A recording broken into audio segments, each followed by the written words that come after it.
Masih bersama kami di Presisi Siang.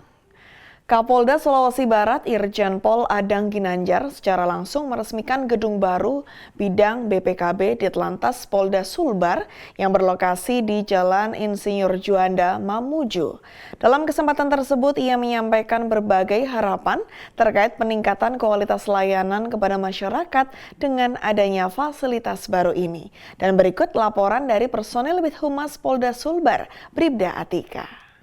Selamat pagi pemirsa, dapat kami informasikan langsung dari Jalan Insinyur Juanda, Mamuju, Provinsi Sulawesi Barat, tempat diresmikannya gedung baru BPKB, Polda Sulawesi Barat. Gedung ini diresmikan langsung oleh Kapolda Sulbar, Irjen Pol Dr. Andes R. Adang Ginanjar, SMM. Dalam sambutannya, beliau menyampaikan bahwa pentingnya gedung baru BPKB Polda Sulawesi Barat untuk meningkatkan kinerja dan pelayanan dalam pembuatan BPKB di Polda Sulawesi Barat. Meresmikan secara langsung gedung baru BPKB di Telantas Polda Sulbar di Jalan Insinyur Juanda Mamuju, Kapolda Sulawesi Barat Irjen Pol Dr. Andes R. Adang Ginanjar SMM menyampaikan berbagai harapan terkait peningkatan pelayanan kepada masyarakat. Beliau menekankan bahwa gedung baru ini bukan sekedar bangunan fisik, melainkan simbol komitmen Polda Sulbar untuk memberikan pelayanan yang lebih baik, cepat dan transparan kepada masyarakat. Dengan fasilitas yang modern dan ramah pengguna, sistem pelayanan yang terintegrasi, dan teknologi yang canggih untuk mempercepat proses pengurusan BPKB, diharapkan masyarakat dapat merasakan kenyamanan dalam mengurus administrasi kendaraan bermotor. Pemirsa, pada saat ini kita sudah bergabung dengan Bapak Dirlantas Polda Sulawesi Barat, Bapak Kombes Pol Valentinus Asmoro SIKMH. Selamat pagi, Komandan. Selamat pagi. Siap, Komandan. Ya. Komandan, mungkin bisa dijelaskan, Komandan, terkait dengan tujuan dan manfaat dari gedung BPKB ini, Komandan.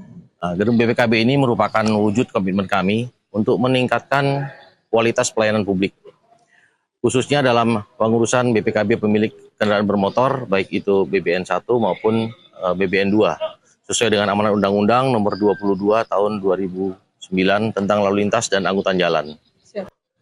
Baik, Komandan, mungkin bisa dijelaskan juga, Komandan, kapan mulai beroperasi nih, Komandan, gedung BPKB Polda Sulawesi Barat ini? Gedung BPKB Polda Sulawesi Barat yang bisa kita lihat di belakang kami ini, memang saat ini pada tanggal 6 ini kita melaksanakan peresmian gedung BPKB dalam bentuk fisik dan penggunaan ruangan-ruangan dulu. Nanti pada tanggal 1 Februari 2025 sudah bisa dilaksanakan untuk pelayanan terhadap masyarakat, baik BBN 1, kendaraan baru maupun BBN 2 sudah bisa dilaksanakan. Oh baik, jadi untuk mulai beroperasinya pada tanggal 1 Februari 2025 ya, Komandan ya? Betul, karena itu ada dua sistem yang kita harus bisa sinkronkan, baik dia sistem ERI dan sistem BPKB prototype. Oh, Komandan, mungkin bisa dijelaskan, Komandan, harapan Komandan sebagai Bapak Dirlantas Polda Sulawesi Barat dalam pelaksanaan peresmian gedung BPKB Polda Sulawesi Barat ini, Komandan. Harapan kami, besar harapan kami dengan dilaksanakan peresmian gedung BPKB ini dan yang baru ini menjadi tonggak baru dalam pelayanan rekiden, kendaraan bermotor yang profesional dan berorientasi pada kepuasan masyarakat. Masyarakat juga bisa menggunakannya secara maksimal. Terima kasih. Baik, terima kasih Komandan atas kesempatannya pada saat ini. Pemirsa, demikian informasi yang dapat kami sampaikan. Saya Bribda Atika, personil Bithumas Polda Sulawesi Barat. Salam presisi. Menjelang putusan Mahkamah Konstitusi terkait sengketa hasil pemilihan kepala daerah Kabupaten Lahat, situasi di wilayah tersebut menjadi perhatian banyak pihak. Kapolres Lahat, AKBP Gatpar Lasro S. Sinaga, mengimbau seluruh masyarakat, khususnya 3 pasangan calon yang bersaing dalam pilkada, untuk tetap menjaga kondusivitas dan menghormati proses hukum yang sedang berlangsung. Sengketa ini bermula dari gugatan yang diajukan paslon nomor urut 1, Julius Maulana, dan Dr. Budi Harto, yang mengklaim mengalami kecurangan dalam proses pemungutan suara. Mereka menuding adanya pelanggaran yang memengaruhi hasil akhir pilkada. Sidang pendahuluan di MK telah digelar, di mana masing-masing pihak telah menyampaikan bukti dan argumen mereka. Meski gugatan masih dalam proses hukum, situasi di Kabupaten Lahat hingga kini terpantau kondusif. Namun, aktivitas politik dari masing-masing paslon yang bersengketa di MK tampak meningkat. Menyikapi hal tersebut, aparat keamanan dari Polres Lahat yang didukung oleh Kodim 0405 Lahat dan unsur terkait lainnya telah memperketat pengamanan di sejumlah titik strategis termasuk kantor KPU, Bawaslu, gudang logistik KPU, serta posko pemenangan masing-masing paslon. Langkah ini dilakukan guna mengantisipasi potensi ketegangan yang mungkin terjadi setelah putusan diumumkan. Kapolres Lahat juga mengimbau masyarakat agar tetap tenang, tidak mudah terprovokasi oleh informasi yang belum terverifikasi, serta menunggu hasil putusan MK dengan sikap dewasa dan tertib. Putusan MK yang dijadwalkan pada hari ini pukul 19.30 waktu Indonesia Barat akan menjadi penentu akhir dari sengketa ini. Aparat keamanan berharap seluruh pihak dapat menerima keputusan dengan lapang dada demi menjaga stabilitas dan persatuan di Kabupaten Lahat. Dari Humas Polda Sumatera Selatan, melaporkan untuk Polri TV.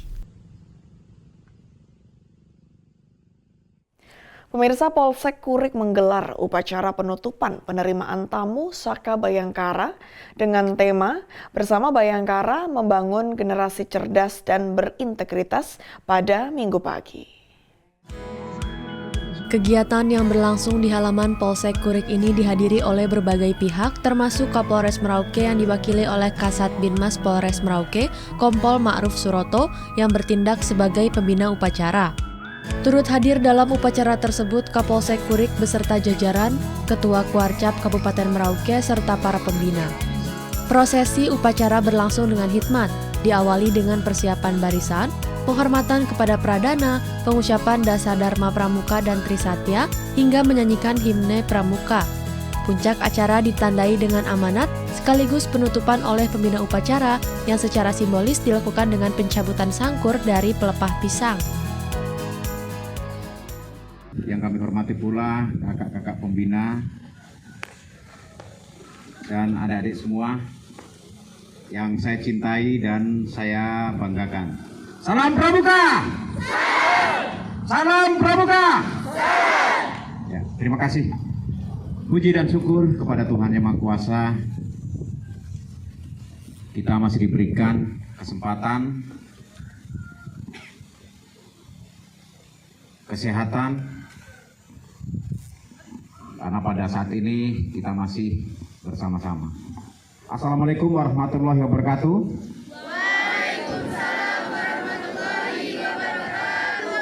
Selamat pagi, salam sejahtera untuk kita semua. Dalam sambutannya, Kasat Binmas menekankan pentingnya nilai-nilai kedisiplinan, sopan santun, serta tanggung jawab bagi 108 siswa-siswi yang telah resmi menjadi anggota Saka Bayangkara. Ia juga mengingatkan para peserta untuk menghormati sesama, mencintai alam, serta terus belajar dan berlatih demi masa depan bangsa. Tak lupa, ia menegaskan pentingnya ibadah dan doa dalam menjalani kehidupan. Setelah upacara, acara dilanjutkan dengan pemberian hadiah bagi pemenang yel-yel terbaik yang disponsori oleh Kapolsek Kurik, serta sesi foto bersama.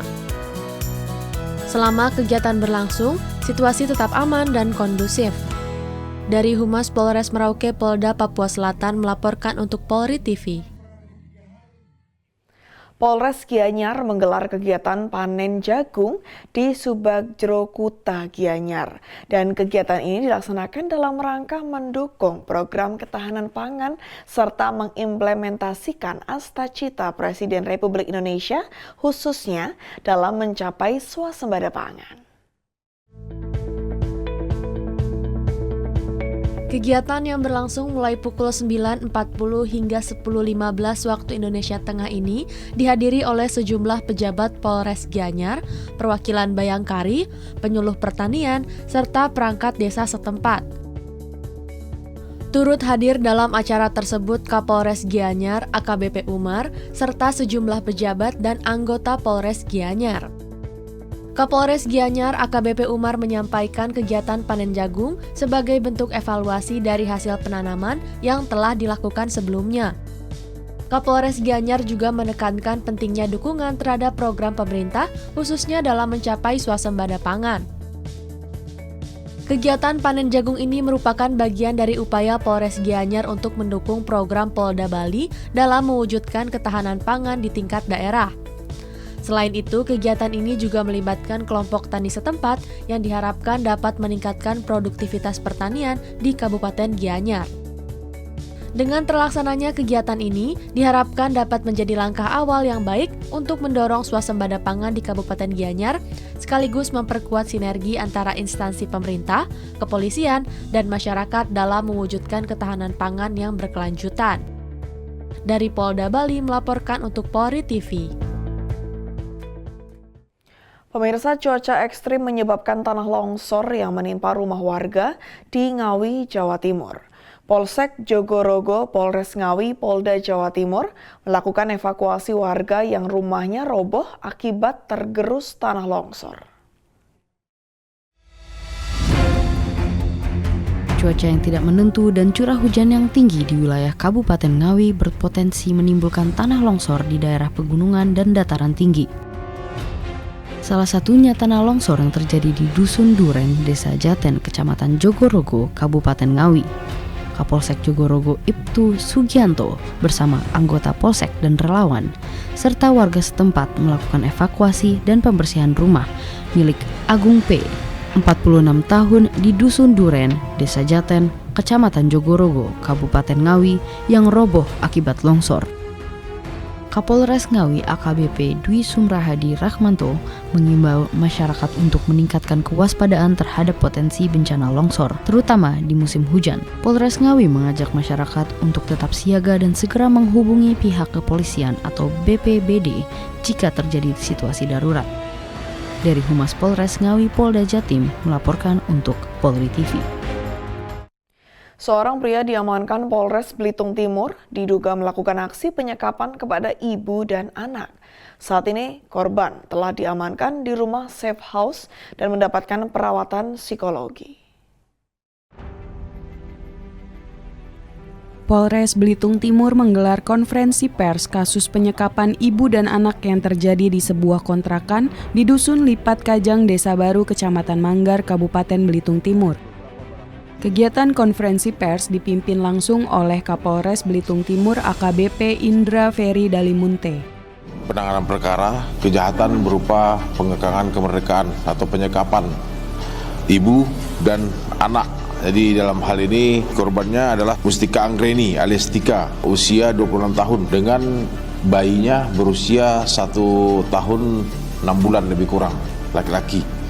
Adapun bayi tersebut adalah memang merupakan anak antara Mustika Anggreni yang disekap dengan RP Atit yang ada di belakang kita yang merupakan tersangka. Jadi tahun 2021 sampai 2022 RP memiliki hubungan dengan korban sehingga melahirkan 1 orang anak. Lalu korban Mustika Anggreni atau Tika pulang ke kampungnya di daerah Garut. Lalu anaknya diserahkan atau dititipkan kepada kakaknya. Lalu sekitar bulan November pelaku RP mendatangi korban dan mengajak atau menjanjikan untuk dinikahi, tinggal serumah, sehingga korban dan anaknya bersama-sama tanggal 24 November 2024 kemarin bersama-sama datang ke Belitung Timur ini. Sesampainya di Belitung Timur, korban Tika dan anaknya tidak diizinkan lagi keluar dari rumah disekap, namun diberi makan, diberikan susu untuk anaknya, dan Tika juga yang awalnya berambut panjang itu dipangkas rambutnya, dibotak sehingga malu untuk keluar. Begitu juga handphone dirampas oleh si pelaku sehingga Tika tidak bisa menghubungi orang lain saat itu. Atas aksinya, tersangka dikenakan pasal 333 ayat 1 KUH pidana tentang tindak perampasan kemerdekaan seseorang dengan pidana penjara 8 tahun. Dari tim Humas Polres Belitung Timur, Polda Kepulauan Bangka Belitung melaporkan untuk Polri TV. Pemirsa, tetaplah bersama kami, Presisi Siang akan segera kembali.